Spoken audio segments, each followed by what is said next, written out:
BNP নেতা জনাব সালাউদ্দিন আহমেদের কথা আপনি অনশন কেন ভঙ্গ করলেন? মানে তারা কি আপনাকে আশ্বাস দিল যে আমরা ক্ষমতায় আসলে আপনাকে কোনো কিছু একটা ব্যবস্থা করব, ওরকম কিছু?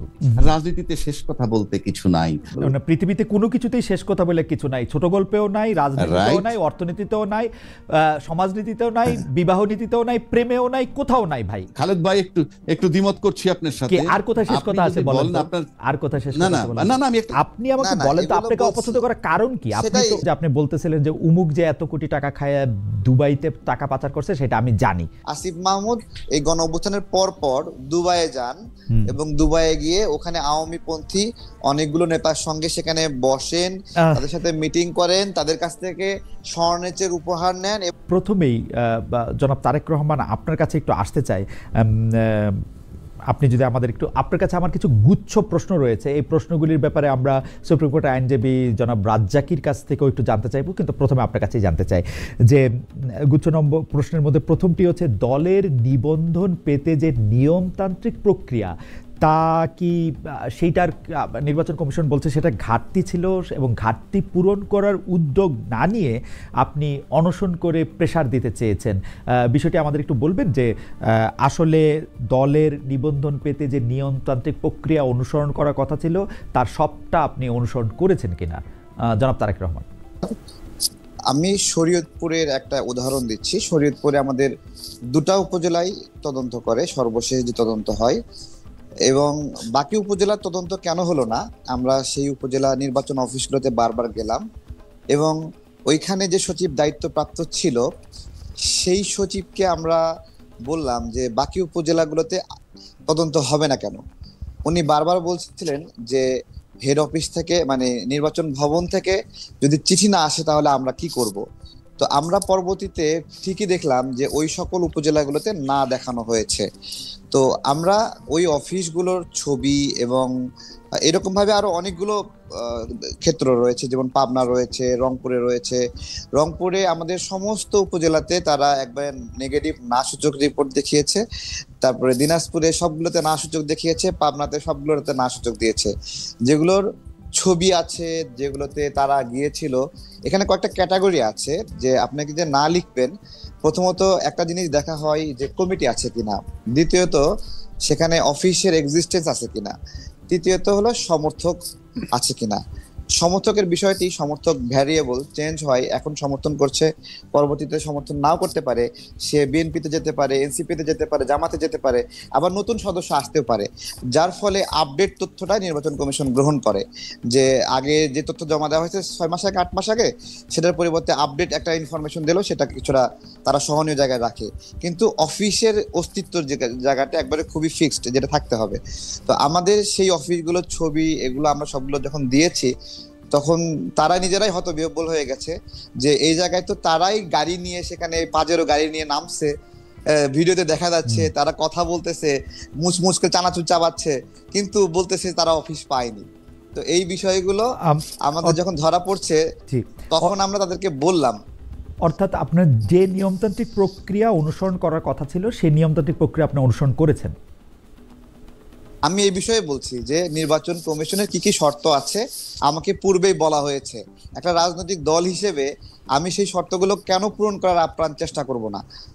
তাই না? আমার কিছু আমার না, জনাব তারেক, চেষ্টা একটা জিনিস, পূরণ করা আরেকটা জিনিস। আপনি কি পূরণ করেছেন? আমি কেন পূরণ করব না? আমার বিভিন্ন ক্ষেত্রে পার্থক্য হতে পারে। যেমন আমার রাজশাহী জেলায় যে দায়িত্বশীল আছে, সে আমাদের এখানে পার্টি অফিস যেটা নিয়েছে, সেই পার্টি অফিসে সে বসে থাকে সব সময়, কিন্তু সে একটা ফটোকপি মেশিন নিয়ে মানুষকে সার্ভিস দেয়, ফটোকপি করে দেয়। তো এখানে একটা ভুল ধরেছে তারা, ঠিক আছে, যে এটা একটা সমস্যা হয়েছে। না, নির্বাচন কমিশনের ব্যাপারটা জনাব তারেক, নির্বাচন কমিশনের ব্যাপারটা আলাদা থাক। আপনি আমাদের বলেন যে আপনি নিয়মতান্ত্রিক প্রক্রিয়া মানে সম্পন্ন করতে পেরেছেন কিনা। আমাদের সব মিলে 43টি জেলায় কমিটি রয়েছে, 34টি জেলায় অফিস রয়েছে। নির্বাচন কমিশনের লাগবে হলো 22টি। তারা 22টি তদন্ত করে আমাদের 20টি সঠিক পেয়েছে এবং 2টি সঠিক পায়নি তাদের চিঠি অনুযায়ী। আমার কথা হলো, আমার তো 34টি জেলায় অফিস রয়েছে, তারা আরো অন্য অপশন গুলো গ্রহণ করলো না কেন? ওকে, অর্থাৎ আমি যদি আপনার কথা বুঝতে পারি যে আপনি নির্বাচন নিয়মতান্ত্রিক যে প্রক্রিয়া মানে নিবন্ধন পাওয়ার, সেটা আপনি অনুসরণ করেছেন, তাই তো? জি জি জি। আচ্ছা, এইটা আমরা একটু মনে রাখি যে আপনি নির্বাচন কমিশনে নিবন্ধিত হওয়ার যে প্রক্রিয়া ছিল সেই প্রক্রিয়ার নিয়মতান্ত্রিক প্রক্রিয়া আপনি অনুসরণ করেছেন। সেই প্রক্রিয়া অনুষ্ঠিত হওয়ার পরও যেহেতু আপনি নিবন্ধন পান নাই, সেজন্য আপনি অনশন করে একটা প্রেশার দিতে চাইলেন। আমাদের প্রশ্ন, এই অনশনটা আপনি একা করলেন কেন? আপনার দলের আর কেউ এতে অংশ নিলেন না কেন? দ্বিতীয় প্রশ্ন আর কি এটা।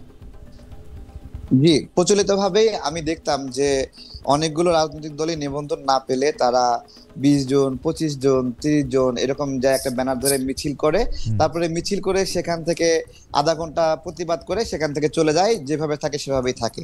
কিন্তু যেহেতু আমি বাংলাদেশের রাজনীতিতে 18 সালের পর থেকেই, 18 সালের কোটা আন্দোলনে আমি একজন ইনিশিয়েটর, এবং এরপরে অনেকগুলো আন্দোলন, অনেকগুলো জায়গায় আমার কাজ করার সুযোগ হয়েছে। আমি আমার স্বার্থ এবং সামর্থ্য অনুযায়ী আমি এটা করেছি।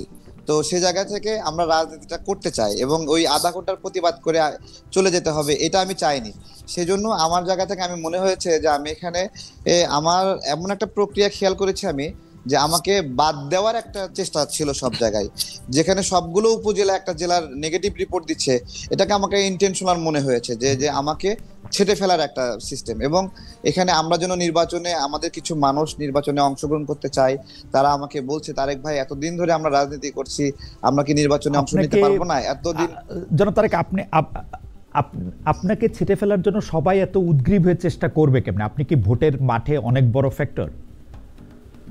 আমি ভোটের মাঠে অনেক বড় ফ্যাক্টর কিনা জানি না, তবে 2018 সালে কোটা আন্দোলনের যে প্রাইমারি ইনিশিয়েটর ওটা আমার ছিল। 2024 সালে আমাদের সমন্বয়ক ভাইরা যখন আন্দোলনটা বন্ধ করে দিল, সেই সময় রামপুরা অঞ্চলে কিন্তু আমি আমার সাধ্যমতো আমার ভাই বন্ধু রাজনৈতিক সহযোদ্ধা যারা, তাদেরকে নিয়ে আন্দোলনটা রিস্টোর করার চেষ্টা করেছি, কতটুকু পেরেছি। আমাদের এটা নাগরিকরা বিবেচনা করবে, ওই অঞ্চলের মানুষরা বিবেচনা করবে। তো এখানে অনেকেরই একটু পেইন লাগে আমাকে মনে হয়, তারা আমাকে মাথা ব্যথা মনে করে। এর কারণ কি আপনি আসলেই মানে পেইন দেয়ার একজন লোক, নাকি মানে আপনি একজন প্রতিদ্বন্দ্বী? মানে ব্যাপারটা কিরকম? যে ধরেন সবাই, আচ্ছা আমার যেহেতু অনেকগুলি গুচ্ছ প্রশ্ন করার কথা, আপনি যদি অনুমতি দেন, আপনি এইটা একটু আমাকে বলেন তো, যে আপনি একটা রাজনৈতিক দলের সদস্য সচিব, কিন্তু একটা দাবি বা একটা প্রেশার করার জন্য অনশন করলেন আপনি একলা, এইটার কারণটা কি আসলে? আচ্ছা, আমি সেটাই বলছিলাম যে আমরা যদি এই পাশে 100 মানুষ থাকতাম, ওই পাশে নির্বাচন কমিশন নিরাপত্তা রক্ষী রাখতো 50 জন, দুই পক্ষ ঠেলাঠেলি করতো অথবা চাপাচাপি করতো। আমি আসলে এভাবে একটা মব ক্রিয়েট হোক আমি চাইনি। আমি চেয়েছি যে আমি একাই এখানে বসবো, যদি রাষ্ট্রের বিবেচনা হয় যে আমার এই বিষয়গুলো পুনর্বিবেচনা করবে, আমার বিষয়গুলো জানার চেষ্টা করবে। আমার কথাগুলো তারা শুনছিল না, আমাকে বাইরে থেকে ফিরাই দিচ্ছিল, পিএস এর মাধ্যমে বলে দিচ্ছিল নিবন্ধন নিয়ে কোনো আলোচনা হবে না। আমি খুব অসহায় বোধ করছিলাম যে আমার কথাগুলো শুনবে না কেন। আমি কিছু জায়গায় চ্যালেঞ্জ করতে চাই, আমি তাদের মুখোমুখি বসতে চাই যে কোন জায়গায় তারা নেগেটিভ পাচ্ছে, এবং আমি সেটা সুরাহা করতে চাই। আমার যদি ঘাটতি থাকে, তারা যদি কোনো মিস ইনফরমেশন হয় যে আমাকে আমার অফিসে গিয়ে পাইনি, আমি এই বিষয়গুলো ফেস করতে চাই। আমি রাজনীতির জায়গাটাতে আমি আমার অ্যাক্টিভিজম, আমার লড়াইটা চালাতে চাই, যাতে এটা মব সৃষ্টি না হয়, একটা ইয়া না হয়, সেজন্য আপনি একলা, আপনি রাষ্ট্রের সুবিবেচনার দিকে দৃষ্টি দিয়েছিলেন। জি, এবং দেখুন ওইখানে আমি যখন বসছিলাম তখন আরো অনেক কয়েকটা সংগঠন আমার দেখা দেখি বসছিল, এবং তারা বিভিন্নভাবে দরজা ধাক্কাধাক্কি করেছে, আমার কাছে খারাপ লেগেছে। এবং তারা পুলিশের সাথে ধস্তাধস্তি করেছে, এটাও আমার কাছে খারাপ লেগেছে।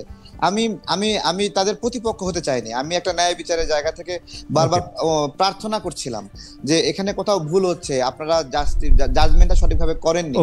তো এটা আমার কাছে, যেহেতু আমাকে অনেক মানুষ মায়া করে, তাই আমার মনে হচ্ছিল যে আমি লড়াইটা নিজের সঙ্গে করি, যাতে করে তারা মায়া করে আমার বিষয়টা এটা বিবেচনা করে।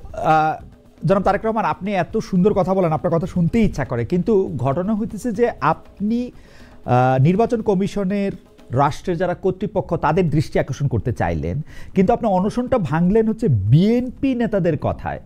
বিএনপি নেতারা আপনার কি আশ্বাস দিল? বিএনপি কি আশ্বাস দেওয়ার ক্ষেত্রে, মানে তারা তো ক্ষমতায় নাই, মানে বিএনপি নেতা জনাব সালাউদ্দিন আহমেদের কথায় আপনি অনশন কেন ভঙ্গ করলেন? মানে তারা কি আপনাকে আশ্বাস দিল যে ঠিক আছে আপনি অনশন করছেন, আমরা ক্ষমতায় আসলে আপনাকে কোনো কিছু একটা ব্যবস্থা করব, ওরকম কিছু?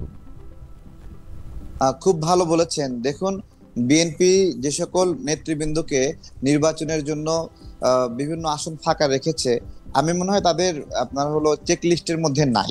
ঠিক আছে, সুতরাং তাদের কাছ থেকে অনেক বেশি ফেভার চাওয়ার বিষয়ে আমি বারবার বলে আসছিলাম, আমরা একটা মার্কা চাই, যে মার্কা নিয়ে নিজেরা নির্বাচন করতে চাই, আমাদের বন্ধুরা করতে চাই। এবং বিএনপির যে বিষয়টা এনেছেন যে বিএনপি এখানে করে দেবে কিনা, প্রথমত আমি আপনার হলো এখানে খুব করে চেয়েছিলাম যে কোনো রাজনৈতিক দল এসে চাপ সৃষ্টি করে আমার নিবন্ধনটা নিয়ে দেখে, এটা আমি চাইনি। ঠিক আছে, এবং ইলেকশন কমিশন থেকেই বারবার একটা কথা বলেছিল যে আমাদেরও ভুল হতে পারে, আমাদের অফিসাররাও ভুল করতে পারে, তারেক চাইলে আপিল করতে পারে। ঠিক আছে, এই বিষয়টি আমাকে সালাউদ্দিন ভাই প্রথমে এসেই বলে, তোমাকে তো আপিল করার সুযোগ দিয়েছে, তুমি আর কত নিজের কষ্ট দিবা। ঠিক আছে, আর হলো আমি আসলে হতবিহ্বল হয়ে গিয়েছিলাম, সালাউদ্দিন ভাই আসছে, তো আমি তো ওনাকে অনেক রেসপেক্ট করি, তারপরে রাজনৈতিক কারণে অনেক বিষয়ে আলোচনা পরামর্শ ভাইয়ের সাথে হয়, বড় ভাইয়ের মতো। উনি আসছে, ওনার আশেপাশে যে শক্তিমান মানুষগুলো আছে তারা মুহূর্তের মধ্যে আমাকে উঠে অ্যাম্বুলেন্সে পুরাই দিল, আমি বুঝে ওঠার আগে। ঠিক আছে, মানে এইটাও প্রায় বোঝাই গেল। জনাব তারেক রহমান, আপনাকে ধন্যবাদ।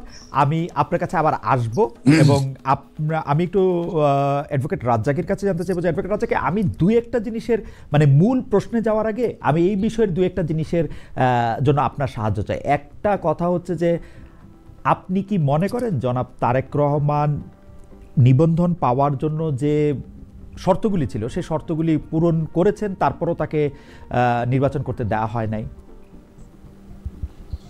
বা সরি নিবন্ধন পাইতে দেওয়া হয় নাই, মানে আপনি এটাকে কিভাবে দেখছেন? ধন্যবাদ খালেদ ভাই আপনাকে এবং তারেক, আপনাদের দুইজনের সাথেই আমার এই দেখা হইলো মুখোমুখি পর্দায়। তো যাই হোক, আপনার দর্শক শ্রোতা সবাইকে শুভেচ্ছা। ইনফ্যাক্ট তারেক যে কথাগুলো বলল তার ভিতর সে নিয়ম মাফিক সবকিছু করার চেষ্টা করছে এবং কিছু অফিস তারা ভিজিট করছে, যেটা যেভাবে করা দরকার।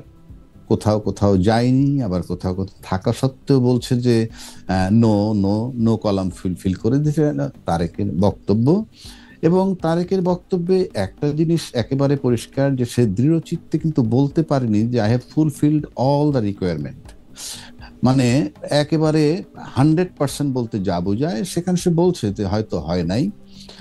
আর টোটাল বিষয়টাই in between the demand of the election commission এবং তার নিজস্ব প্রস্তুতি, দুয়ে মিলে।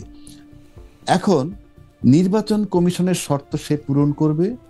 আর যদি এমন বিধান আছে না, নর্মাল কোর্সে যেটা হয়, কারণ আমি তারেকের এই বিষয়টা বেশ অনেকদিন ধরেই শুনতেছি, তার এই নিবন্ধন সংক্রান্ত, সেক্ষেত্রে যদি ধরেন কিছু ফুলফিল না করে থাকে, তাহলে তাকে টাইম টু টাইম বলা উচিত ছিল যে তোমার এই রিকোয়ারমেন্টটা ফুলফিল হয় নাই, তো তুমি এটা করো।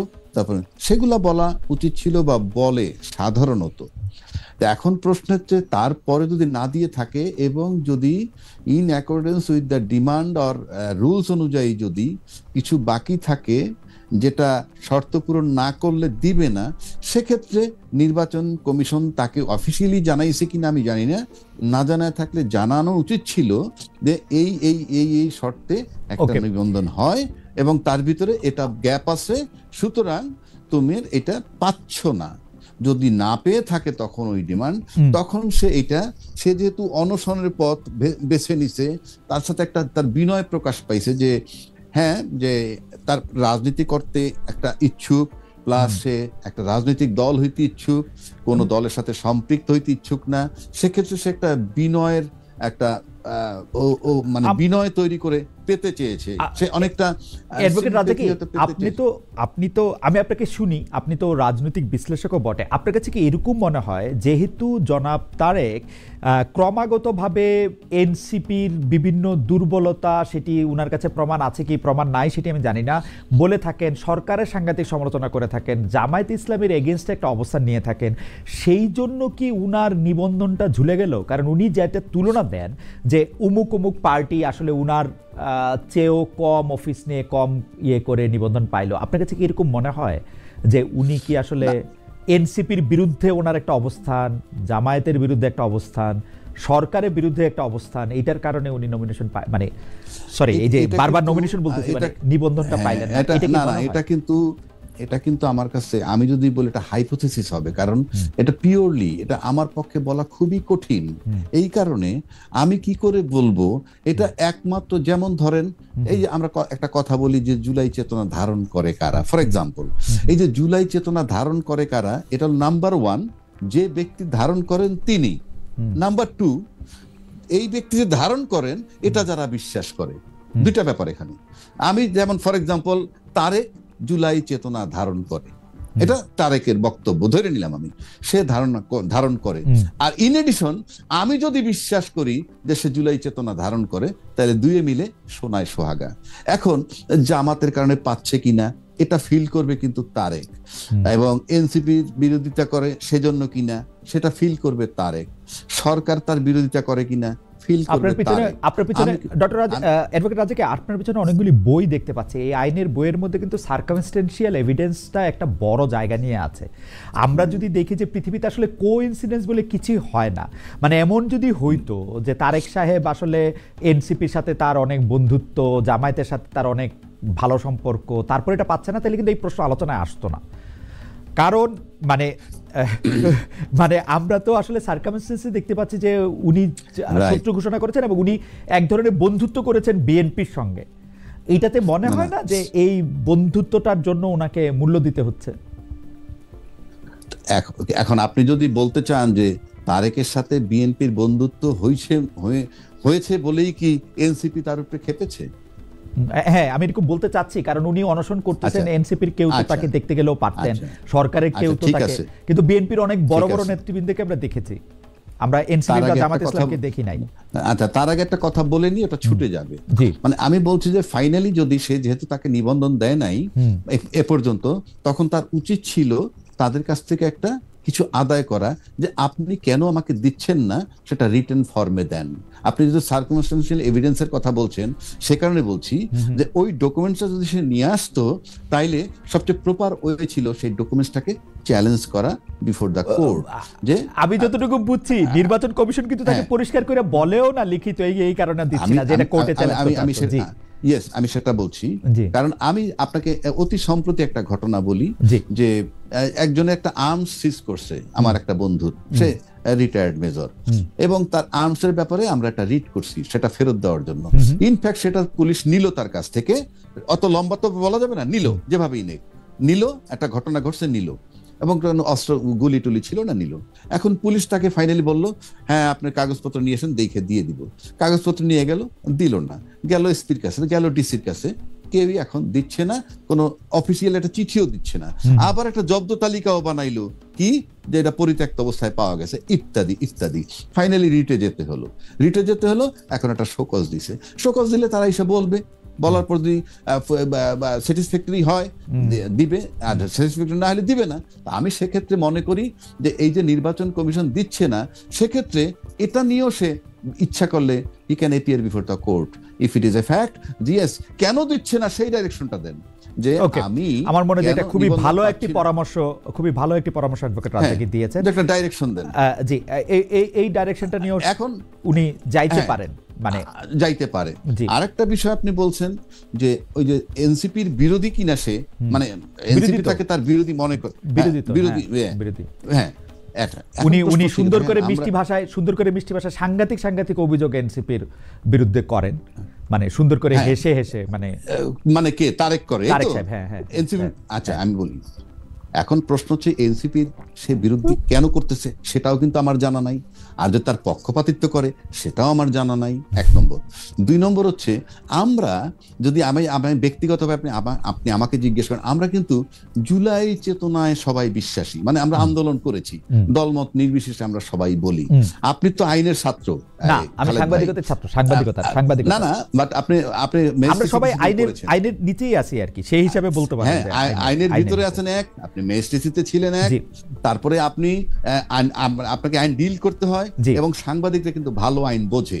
সেক্ষেত্রে আমি বলছি যে জনের একটা rape case for example, victim বা আপনি 326 একজন কোপ দিয়ে হাত কেটে ফেলছেন, সেই ভিকটিম কিন্তু জীবিত। এখন কোর্টে যদি সেই ভিকটিমও দাঁড়ায়, আর ডকে যদি 10টা আসামি দাঁড় করায়, তখন ভিকটিম যদি বলে যে কে তাকে কোপ দিছে, ভিকটিম কিন্তু বলতে পারে যে কোপটা কে দিছে। যদি দেখাইতে পারে কেন কোপ দিছে, সেটা সেকেন্ড কোশ্চেন। এই যে কোপটা দিছে মিস্টার এক্স, এখান থেকে তার ছুটে যাওয়া খুব কষ্ট, সেই অর্থে বলছি। এখন জুলাই আন্দোলন যারা আমরা করছি, আপনি শুনে নেন, জুলাই আন্দোলন যারা আমরা করছি, সেখানে জুলাই আন্দোলনের যাকে তাড়ানো হয়েছে আন্দোলনের নামে, সে কিন্তু ভিকটিম এবং তিনি কিন্তু জীবিত আছেন। তো she is only the authority. উনি যাকে বলবেন যে জুলাই আন্দোলনে কাদের রোল সবচেয়ে বেশি ছিল, সেই বোধহয় জুলাই চেতনার পক্ষের সনদটা পেতে পারেন না। অ্যাডভোকেট রাজ্জাককে আমি আসলে আপনার এই বক্তব্যের সাথে বিনয়ের সাথে ডিফার করি, কারণ আমরা এই বাংলাদেশেই মানে আপনি যেহেতু আমার একটু ম্যাজিস্ট্রেসি পরিচয় দিলেন, আমরা দেখেছি যে ভিকটিমও অনেক সময় তার আসল শত্রুকে ফাঁসানোর জন্য অনেক রকম করে সত্য মিথ্যা বলে। মানে ভিকটিম যে সবসময় সত্য বলে, ব্যাপারটা ওরকম নাও হইতে পারে আর কি। সেই জন্য আমি এই কথাটা, এই একটা ছোট্ট কেভিয়েট দিয়ে রাখলাম। এই একটা ছোট্ট কেভিয়েট আমিও দিয়ে রাখি। ভিকটিম যখন যেমন 164 স্টেটমেন্ট দিয়ে দেয়, দিলেই কাজ হয় না। বাট প্রাথমিকভাবে ভিকটিমের স্টেটমেন্ট দেওয়ার পর ওটার উপরে জেরা, আপনি ক্রিমিনাল লয়ার ছিলেন ডক্টর অ্যাডভোকেট রাজ্জাকি। 164 এর আসলে আমি বাংলাদেশে 164 এর আধা পয়সা দাম আমার কাছে নাই, কারণ এটা 100 বার আপনি তো না তাহলে আপনি তো ওইভাবে বলেন, তাহলে আপনি বাংলাদেশে রাজনৈতিক নেতাদের কোন কথাটার মানে বিশ্বাস করতে পারবেন, আমি বিটুইন দ্য লাইন্স দিতে পারবেন, আমি বিটুইন দ্য লাইন্স দেখতে চেষ্টা করি, বিটুইন দ্য লাইন্স দেখতে চেষ্টা করি। মানে কোন কথাটা কোনে ফার্ম ডিটারমিনেশন নিতে পারবেন। ইয়েস, কারণ আমি 53 বছর ধরে আমরা একটা কথা শুনে আসছি, রাজনীতিতে শেষ কথা বলতে কিছু নাই। এই যে শেষ কথা বলতে কিছু নাই, this term is not acceptable. পৃথিবীতে কোনো কিছুতেই শেষ কথা বলে কিছু নাই। ছোট গল্পেও নাই, রাজনীতিতেও নাই, অর্থনীতিতেও নাই, সমাজনীতিতেও নাই, বিবাহ নীতিতেও নাই, প্রেমেও নাই, কোথাও নাই ভাই। এটা আসলে বলা হয়, এটা বলার জন্য। আমি আসছি আপনার কাছে। খালেদ ভাই, একটু দ্বিমত করছি আপনার সাথে। আর কোথায় শেষ কথা আছে বলেন তো? আর কোথায় শেষ কথা আছে বলেন? না আমি একটা কথা বলি, বলি আপনি, আপনার ফ্যামিলি লাইফ আছে, আমার ফ্যামিলি লাইফ আছে। দেখা গেল আমার ছেলেকে যদি আমি একটা বিষয় নিয়ে সকালে একরকম কথা বলি, সন্ধ্যা একরকম কথা বলি, পরদিন আর একরকম কথা বলি, আর যদি বলি বাবা শেষ বলতে কিছু নাই, it will not be accepted. Simple.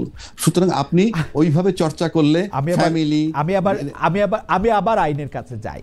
যেমন ধরেন, আপনি আপনার উত্তরাধিকারের জন্য উইল করে যান না, সেটা কি শেষ উইল? এই পৃথিবীতে শেষ উইল বলে কিন্তু কিছু নাই। এই পৃথিবীতে শেষ উইল বলে কিন্তু কিছু নাই। আমি বলছি বিধান মোতাবেক করলে সেই উইল থাকে, কিন্তু শেষ উইল বলে কিন্তু কিছু নাই। যাই হোক, হাওয়েভার শেষ উইল বলে কিছু নাই, আমার কাছে শেষ কথা বলেও কিছু নাই সব ক্ষেত্রে। কিন্তু জনাব তারেক, আমি আপনার কাছে আসতে চাই যে জনাব রাজ্জাকি আপনাকে আসলে একটা পথ দেখাইছেন যে আপনাকে আসলে ঠিক কাগজেরও দরকার নাই, কেন তারা কাগজ দিচ্ছেন না সেটাও আপনি চ্যালেঞ্জ করতে পারেন, কিন্তু সেটা অন্য কথা। কিন্তু আমরা কিন্তু আপনাকে দেখি জনাব তারেক রহমান, আপনি খুবই মানে, আমি জানি না আপনার কাছে কতটুকু মানে ফ্যাক্ট থাকে, আপনি ফ্যাক্টে বেস করে কিনা আপনি বলতেছেন, কিন্তু আপনার বলার কথা এরকম বলছেন যে সবাই মিলে হয়তো আপনাকে চাচ্ছে, যে আপনাকে পেইন মনে করতেছে। কিন্তু আমি যদি একটা ছোট্ট উদাহরণ আপনার কাছে জানতে চাই, আপনি যখন অনশন করতেছিলেন, আপনি এই রাষ্ট্রের, এই সরকারের একজন প্রধান ব্যক্তি, যিনি, তাকে আপনি যে ভাষায় আপনি বকাবকি করলেন, গালাগালি করলেন, বা যে ভাষা আপনি তাকে সম্বোধন করলেন, এটা কি ঠিক আছে? মানে is it okay for you জনাব তারেক?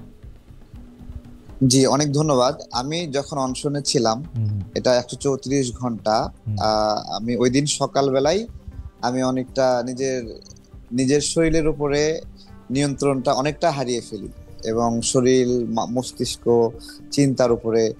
এবং এর ফলে আমি শুধু ডক্টর ইউনূস না, ইলেকশন কমিশনের ব্যক্তিবর্গের বিরুদ্ধেও আমি অনেক রাগারাগি করি, এবং যার ফলে ইলেকশন কমিশনার, তারা তো শুধু চাকরি করেন না, তাদের পরিবারও আছে। সেই পরিবারের মানুষগুলো তাদেরকে জিজ্ঞাসা করেছেন যে কি চাকরি করো, তোমাকে নিয়ে মানুষ সমালোচনা করে। তো সেই পরিবারগুলো অনেক কষ্ট পেয়েছে, এটা আমি বুঝছি। কিন্তু ডক্টর ইউনূস স্যার সহ সামগ্রিকভাবে যে সমালোচনা এসেছে, আমরা জুলাই গণ অভ্যুত্থানে, আমি আপনার অনেকগুলো, এই গণ অভ্যুত্থানে প্রায় 4-5টা মামলার আমি গুরুত্বপূর্ণ আসামি, সেটা অবশ্যই 6-এর মধ্যে সবগুলো আসামিতে 1 নাম্বার আসামিও আছি। কিন্তু এই গণ অভ্যুত্থানে কারাবন্দীদের নিয়ে সরকার একটা প্রোগ্রাম করে, এবং দেখেন আমাকে এতটুকু অপছন্দ করে যে আমাকে সেই কারাবন্দীদের প্রোগ্রামে মানে মিনিমাম দাওয়াতটুকু দেওয়া হয়নি, বা যাওয়ার সুযোগটুকু দেওয়া হয়নি। এরকম আরো অনেকগুলো বিষয় রয়েছে। আমরা জুলাই গণ অভ্যুত্থানে অনেক ভালো ক্ষতিগ্রস্ত হওয়ার ফলেও, হ্যাঁ ভালো ক্ষতিগ্রস্ত মানে এত বেশি নিপীড়ন হয়েছে, আমার দাঁত এটা কিন্তু ভাঙা, কিন্তু এটা র্যাবের ডিজি ওই সময় ঘুষি মারতে মারতে আমাকে অজ্ঞান করে ফেলে, এবং সেই সময় আমার এই দাঁতটা মানে অর্ধেক ভেঙে যায়। না না জনাব তারেক, জনাব তারেক, এগুলি ঠিক আছে, এগুলি মোটামুটি আমি আপনার মুখে শুনেছি যে বলছি। আপনি আমাকে না, না, বলেন তো এগুলো আপনাকে বলছি। অপছন্দ করার কারণ কি? আপনি সেটাই, তো হ্যাঁ কারণটা কি? সেটাই বলছি, জি সেটাই বলছি। আমি সার্বিকভাবে যখন ইলেকশন কমিশনে ফেস করছিলাম তদন্ত, তখন আমি মনে হচ্ছিল যে কোনো দৈত্যের সঙ্গে আমি ফেস করতেছি, এবং আমি কোনো মানে বড় এমন একটা দেয়াল আটকায় দেওয়া হয়েছে যে দেয়ালটা আমার পক্ষে পার হওয়া সম্ভব না, এবং এটা রাষ্ট্রীয় পৃষ্ঠপোষকতায় এই বাধাটা দেওয়া হচ্ছে, আমার কাছে এরকম মনে হচ্ছে। এবং আমি 134 ঘন্টা এখানে বসে আছি এবং কেউ কোনো রেসপন্স করার প্রয়োজনীয়তা উপলব্ধি করছে না। আমার কষ্ট হচ্ছে, আমার পেটে ব্যথা হচ্ছে, আমার মস্তিষ্কের মনে হলো মানে নিউরনগুলো মনে হয় ছিঁড়ে যাচ্ছে, but no one responding me. তখন ওই রাগান্বিত অবস্থায় এই ধরনের একটা স্টেটমেন্ট চলে আসে। ওকে, এরপরেও আমি আমি আমি পরে যখন শুনছিলাম, তখন আমার কাছেই মনে হচ্ছে যে এভাবে বলা মনে হয় আমার ঠিক হয়নি। কিন্তু আপনি এনসিপির সদস্যদের বিরুদ্ধে অনেক সময় যারা উপদেষ্টা আছেন তাদের বিরুদ্ধে আপনি যেগুলো অভিযোগ করেছেন সেসব অভিযোগগুলি কি হিয়ারসে, নাকি আপনার কাছে কোনো রকম কোনো প্রমাণ আছে? যেমন আপনি উমুক এত টাকা চাঁদা পেয়েছে, চাঁদা নিয়েছে, উমুক এত টাকা খেয়েছে, উনি এইভাবে চাকরি দিয়েছেন, এইভাবে কিন্তু আপনি বলেন। এইটা কি আসলে আপনি প্রমাণ রেখে বলেন, একটা ঝগড়া বাঁধাতে বলেন? বিএনপি, আপনি এই কথাগুলি বললে বিএনপির সুবিধা হয় এই জন্য বলেন? কেন বলেন আসলে এগুলা? আচ্ছা, আপনার হলো যদি এরকম হয়, এই সরকার আপনার দীর্ঘদিন থাকতে চায় এবং আমার এই সমালোচনা করার ফলে তাদের দীর্ঘদিন থাকাটা বাধাগ্রস্ত হয়, তাহলে তো বিএনপি লাভবান হবে এবং সেক্ষেত্রে বিএনপি খুশি হবে, খুব স্বাভাবিক। আর যে প্রমাণের কথা বলছিলেন, আমি একটা সুনির্দিষ্ট একটা আইটেম বলি। ওয়াসার যে নিয়োগ প্রক্রিয়া ছিল একটা, সেখানে উপদেষ্টা নাহিদ ইসলামের নাম সুস্পষ্টভাবে লেখা ছিল যে তিনি কয়জনের নাম সুপারিশ করেছেন। আসিফ মাহমুদ তার পিএস এর মাধ্যমে কতজনকে নিয়োগের জন্য সুপারিশ করেছিলেন তার সুস্পষ্ট প্রমাণ সেখানে আছে। শুধু তাই না, আমি আরো কিছু সুনির্দিষ্ট বলছি। একজন সচিব আছেন যিনি জেল থেকে একটা প্রতিষ্ঠান চালাচ্ছেন, আপনার হলো তাকে কয়েকশো কোটি টাকার একটা প্রজেক্ট আসিফ মাহমুদ দিয়েছে, ঠিক আছে? এবং আসিফ মাহমুদ দেখেন নিজে বলছে যে এই সময়ে এসে 10 থেকে 20 কোটি টাকা না হলে নির্বাচন করা যায় না। তাহলে সে এখন বলছে ঢাকা 10-এ নির্বাচন করবে। আমার প্রশ্ন হলো, তাহলে কি তার 10-20 কোটি টাকা সংগ্রহ হয়ে গেছে? এইভাবে তো অঙ্ক মিলে না। প্রথম কথা আমি বলি, ওয়াসার নিয়োগ নিয়ে আপনি যে কথা বলেছেন যে একজন উপদেষ্টা বা একটা রাজনৈতিক দলের নেতা হিসাবেও যদি আমি চিন্তা করি বা একটা আন্দোলনের নেতা হিসাবে, উনারা কি মাস্টার রোলে 10 জন 20 জন 100 জন লোকের নিয়োগের কথা সুপারিশ করতে পারবেন না? উনারা তো ওয়াসায় যে নিয়োগের কথা বলা হচ্ছে সেগুলি মাস্টার রোল, স্থায়ী চাকরি না, সেই কথাই বারবার বলা, মানে সবচেয়ে বড় দুর্নীতি হিসেবে। আপনারা অবশ্যই মাঝে মাঝে প্রেস ক্লাবে দেখেন যে আউটসোর্সিং এর মাধ্যমে নিয়োগ পাওয়া লোকগুলো চাকরি স্থায়ীকরণের জন্য আন্দোলন সংগ্রাম করে চাকরি স্থায়ী করে নেয়। এটা একটা স্বাভাবিক রাজনৈতিক নিয়োগ যেগুলোকে চাকরিতে স্থায়ী করা হয়। আমি শুধু ওই ওয়াসার বিষয়ে বা এগুলোর বিষয়ে না, আসিফ মাহমুদ একটা বক্তব্য দিয়েছিল 78,000 মানুষকে তারা কর্মসংস্থান দিয়েছে, নিয়োগ দিয়েছে। আমার প্রশ্ন হলো যে বিসিএস এর মাধ্যমে বা বিভিন্ন মাধ্যমে যে নিয়োগগুলো হয়, এই গণঅভ্যুত্থানের পরে খুব কমই ফেয়ারলি সেই রিক্রুটমেন্ট গুলো চালু ছিল। তাহলে 78,000 রিক্রুটমেন্ট উনি 3 মাস নিয়োগে, এই সরকার গঠনের প্রায় 3 থেকে 4 মাসের মধ্যে উনি বলেছিলেন যে এইরকম ভাবে এই 78,000 নিয়োগ দিয়েছেন। আমার প্রশ্ন, সেটা কোন রিক্রুটমেন্টের মাধ্যমে দিয়েছেন এবং সেই জায়গায় বাংলাদেশের নাগরিকরা তাদের ফেয়ার প্রতিযোগিতার মাধ্যমে নিয়োগের অধিকার পেয়েছিল কিনা? ওকে, তবে আমার কাছে মনে হয় জনাব তারেক রহমান, আমরা যদি একজন রাজনীতিবিদ যখন আরেকটা রাজনীতিবিদের বিরুদ্ধে কোনো অভিযোগ করে, নিশ্চয়ই এইটার মধ্যে তার কাছে একটা ফেয়ার, মানে শুধু অনুমান না, তাকে দেখতে না পারা না, মানে তার কাছে একটা প্রমাণপত্র থাকবে। আমরা আগের রাজনীতি তো আর দেখতে চাই না আপনাদের মধ্যে, সেটাও আপনার তো আছেই। আমি বলছি দেখেন, কিছু তো দুর্বৃত্তায়ন আছেই। আপনার হলো সে তার আসিফ মাহমুদ তার পিএস কে যখন দুদকে তলব করলো, তার এনআইডি কার্ড লক করলো, ঠিক আছে? তো এগুলো সব তো বায়বীয় না, ওকে, তাই না? এগুলো সবগুলো যদি বায়বীয় বলে দেন তাহলে দুর্নীতির বিরুদ্ধে আর কেউ কথাই বলবে না। ঠিক আছে, আমি একটু অ্যাডভোকেট রাজাকে আপনার আর কাছে এটা কি এক্স্যাক্টলি আপনার হলো একটা লোক ক্ষমতায় আছে, দায়িত্ব পালন করছে, এক্স্যাক্টলি তার বিরুদ্ধে আপনি অকাট্য দলিল, আপনার হলো পেন টু পেপারস আপনি পাবেন না। ঠিক আছে, অনেক কিছু না পাইলে আমি বলবো না কিছু, না পাইলে আমি হ্যাঁ, এরকম করে তাকে দুর্নীতিগ্রস্ত বলবো না আর কি। না না না না, কিন্তু যে জিনিসগুলো, যে ছোট ছোট পয়েন্টস গুলো বের হয়ে আসছে, আপনি সেই পয়েন্টস গুলো নিয়ে আলোচনা করবেন নাকি মানে কাঁথা দিয়ে ঢেকে রাখবেন? না, যেমন আমি একটা অনুষ্ঠানে আমি শুনতেছিলাম যে আপনি বলতেছিলেন যে উমুক যে এত কোটি টাকা খায় দুবাইতে টাকা পাচার করছে, সেটা আমি জানি, কিন্তু আপনি আসলে কি জানেন সেটাও যদি আমাদেরকে একটু বলতেন, দুবাইতে বা অন্য কোনো দেশে। না না, আমি আপনাকে বলছি, আমি কোন উপদেষ্টা দুবাইয়ে টাকা পাচার করেছে এই ধরনের বক্তব্য দিইনি, এটা তো অন্য কেউ দিয়েছে।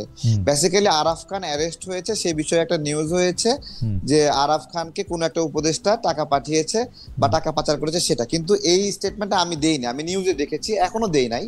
ঠিক আছে, তবে আসিফ মাহমুদ এই গণ অভ্যুত্থানের পর দুবাইয়ে যান এবং দুবাইয়ে গিয়ে ওখানে আওয়ামী পন্থী অনেকগুলো নেতার সঙ্গে সেখানে বসেন, তাদের সাথে মিটিং করেন, তাদের কাছ থেকে স্বর্ণেচের উপহার নেন এবং সেই এই শুভেচ্ছা ফুল নেওয়া দেওয়া এগুলোর ছবি আছে, এগুলো সামাজিক যোগাযোগ মাধ্যমে অলরেডি ভাইরাল হয়েছে। সেই সময় সামাজিক যোগাযোগ মাধ্যমে তো মানে